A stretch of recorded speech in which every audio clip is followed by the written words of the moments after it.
go right ahead and talk about Team USA beating the Canadian team in the exhibition game. Canada is arguably like the second best international team in the Olympics, like for basketball, behind the United States, who have dubbed the nickname the Avengers. And for those of you guys who don't know, it's because Team USA was somewhat humiliated last year in FIBA basketball. We didn't send, our best team, like the best possible players in the NBA weren't really on the Team USA roster for a while. So this is sort of like an avenging type of team to try and, reclaim the glory, get the gold once again. It's not really the same as the Redeem team because, that's just another name. But this is sort of called the Avengers because of just how talented the rest of the roster is and just how many players there are on the team. So the final score for the Team USA against Canada, it was 86-72. The United States, they blew out Canada out of the water. Obviously, it didn't start out that way, however. Honestly, a lot of the players were still rather rusty and there wasn't really good enough chemistry coming in from a lot of these players because, again, they're so used to playing in a specific set, in a specific offense, and, forcing themselves to play a different role is going to take some time to get used to on Team USA. And so this was the final score, and the players of the game for the United States was, surprise, if the camera will shift over to... Okay, it's not changing for some reason. Hold on just 1 second. Let me fix that, see what the problem is. I apologize for that. I have no idea why it's not popping up for some reason. Hold on just 1 second. There we go. Anthony Edwards. Yep, surprisingly, Anthony Edwards. If you guys remember from the previous podcast, I was like, it's a little bit ignorant to call Anthony Edwards the number one option for Team USA. I was wrong. Literally, the second he came off of the bench, he brought immediate impact to the United States, and they were able to pull out from this game. And again, as I said, the game didn't really start out in Team USA's favor. They were down by 11 points, and then came in the bench. Then came in Anthony Edwards, and he brought a spark coming off the bench. And the same can be said about Anthony Davis, who ended the game with 10 points, 11 rebounds, and 2 assists. Now, if you guys remember from the previous podcast, I said that I wanted Anthony Davis in the starting lineup. He wasn't in the starting lineup for some baffling reason. They opted to put Joel Embiid in the starting lineup over Anthony Davis, and it proved to be a huge mistake. And Joel Embiid ended up fouling out in the third quarter and was more of a liability for Team USA than anything else. His play style and just the way that he plays, since he is incredibly ISO heavy, it just wasn't helping Team USA at all. And also, it should be noted that the rules in the Olympics and the rules with FIBA basketball are a little bit different. The court is a lot shorter, as I mentioned before, so the three-point line is, a foot closer to the basket, allowing Steph Curry to thrive and a lot of the shooters on the team to get a lot better looks because, they don't have to step as far from the basket to score a three-point shot. And more on the topic with Joel Embiid, he was way taller than a lot of the players on the Canadian team and for some reason wasn't taking advantage of his height. He was trying to back down a big and he just wasn't moving.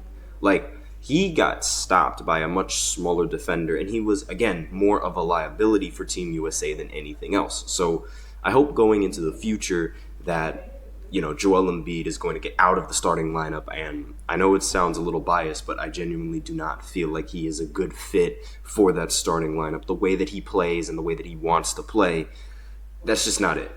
He can't do that. But that's just me. I'll talk a little bit more about that in the third segment when I talk about the roster as a whole and what I think should be the starting lineup. Now, for Canada, RJ Barrett, he was arguably, the best player for the Canadian team. He ended up scoring 12 points, 5 rebounds, and 1 assist.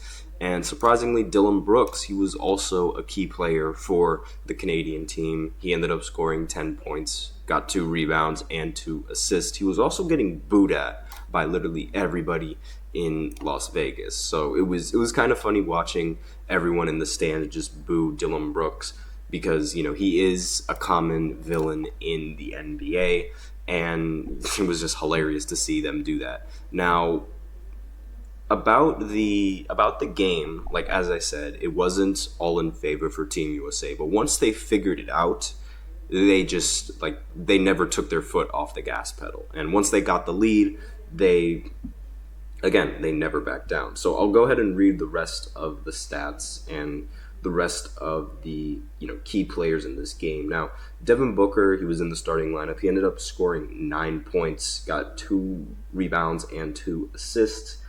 And LeBron James, the best player on the entire team, he ended up getting 7 points, 3 assists, 3 steals, and 5 rebounds.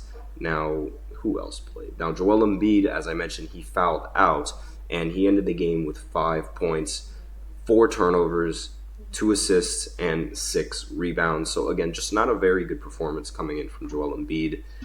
And let's see, Steph Curry, he only played 19 minutes, was 3 for 6 from the three-point line, ended the game with 12 points, and recorded 3 assists and 2 rebounds. Now, these aren't the expected stats that you would expect a lot of these stars to, put out there. I mean, usually Steph Curry is more of like a 25 or 30 point per game scorer. LeBron is a 25 point per game scorer, but don't expect that kind of performance coming in from a lot of these players because, again, this is FIBA basketball. It's a completely different game, and Team USA is going to be more reliant on team basketball as opposed to just individual basketball, which is something that Joel Embiid just didn't understand. So don't really expect all of these players to put up monster numbers as they would in the NBA, because not only is their usage rate most likely going to be a little bit lower than how it is in the regular season,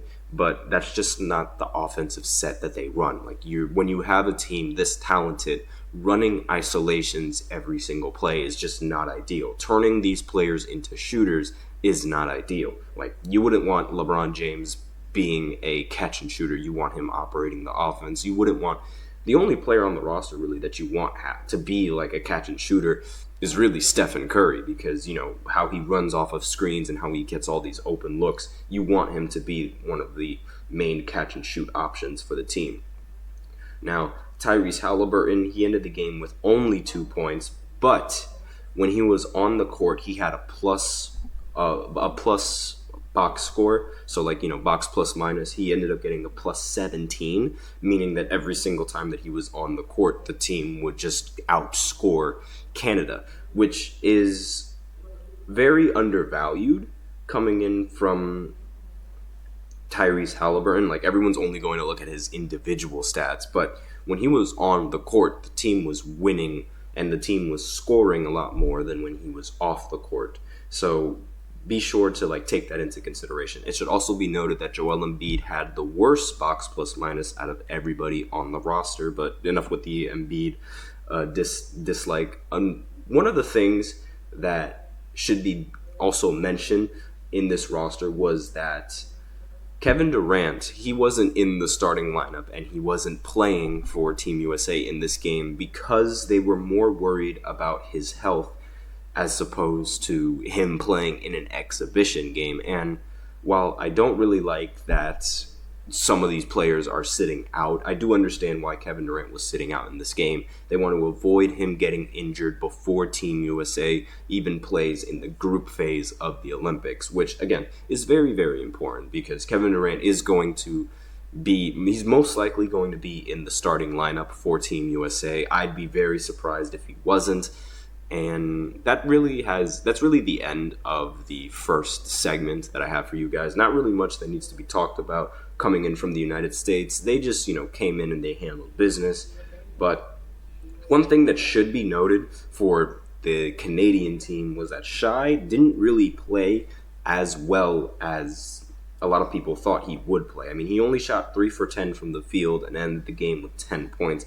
And we know Shai as that dominant scorer that he is on OKC. So maybe he's still taking some time adjusting to the role on his team and what exactly will bring the team wins and what will bring the team value.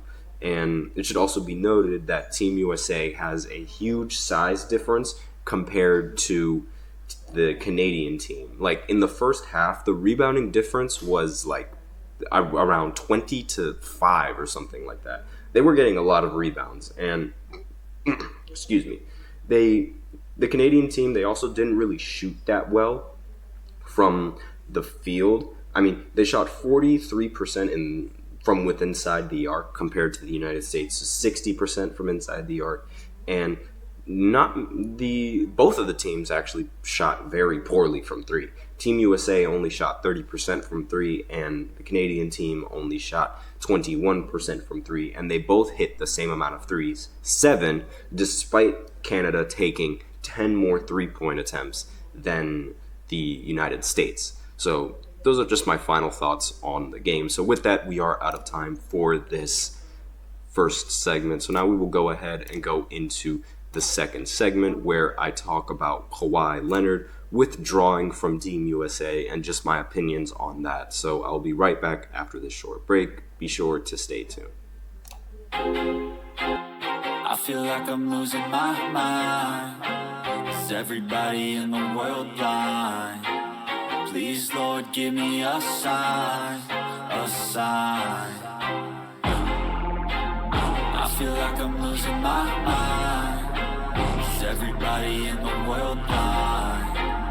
Please, Lord, give me a sign, a sign. I wanna be the greatest. Everybody on the fake shit. I look around and feel like everybody is the fakest. I make this every day and I'm impatient, hoping one day I blow up from the basement. Statement, the top is so vacant. I don't hear shit that I think is amazing. Waiting for my day when I'm playing sold out shows for 1,000 faces. Hey, give me that crown, get in my way and to be put down. It ain't your place, all this my town. If I want that shit, then I'll get it right now. I'm losing it, the noose it fits, some losing shit, a stupid myth. You choose to live or choose to dip, you choose to fight or lose your grip and lose a gift. I feel like I'm losing my mind. Is everybody in the world blind? Please, Lord, give me a sign, a sign. I feel like I'm losing my mind. Is everybody in the world